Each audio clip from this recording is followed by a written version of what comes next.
Hello everyone, welcome back to this channel. My name is Chukwuemeka Mao. Today is the 30th day of May 2025 and today is a Biafran Remembrance Day. Today is the day for an every woman to have a sober reflection. Today is the day for we to sit down and ask ourselves questions. What are we really doing for our survival? Today is the day that every Nigeria wants Igbos to forget about.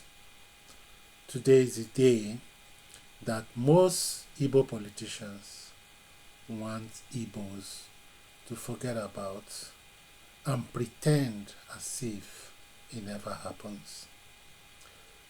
If I may ask the questions, why should we forget what happened? Why should we pretend as if it never happened? And I'm asking this question to all Nigerians. How many persons or people died June 12th, which Nigeria recognizes as a Democracy Day?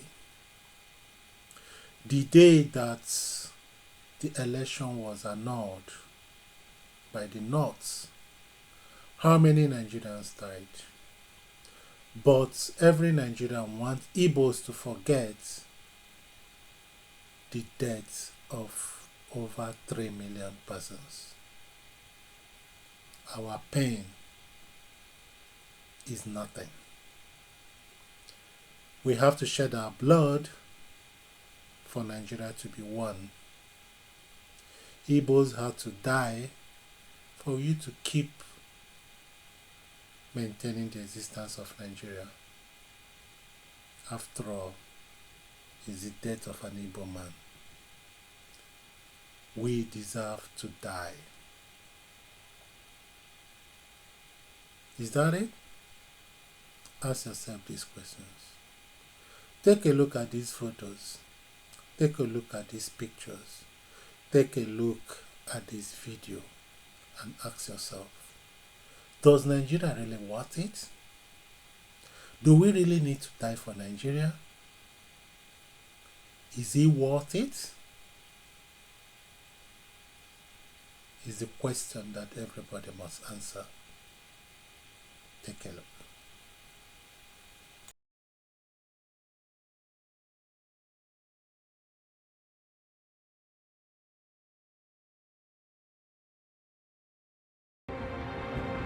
You're quite right. It will for us be the price of freedom.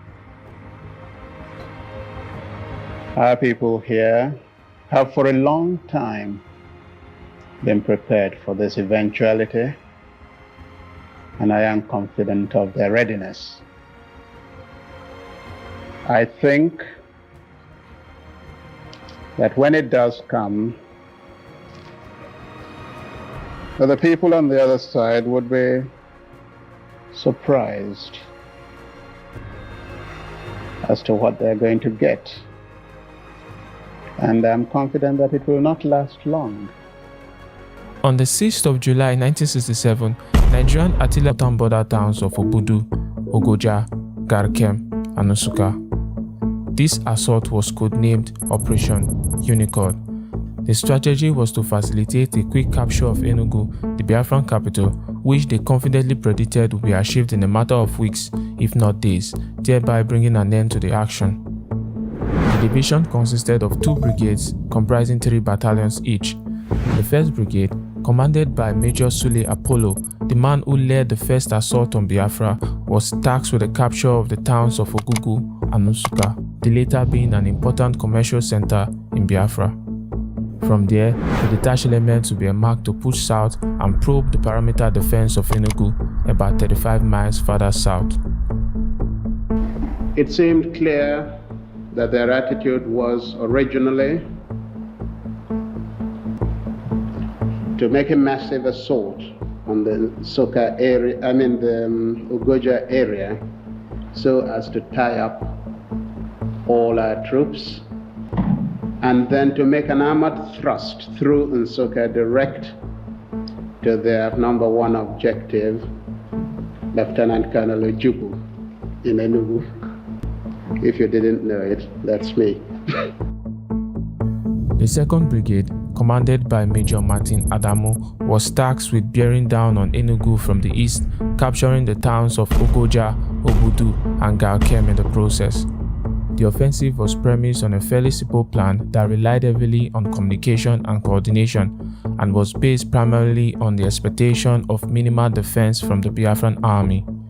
Indeed, the initial Biafran response to the offensive was minimal, as its elements were poorly assembled and commanded.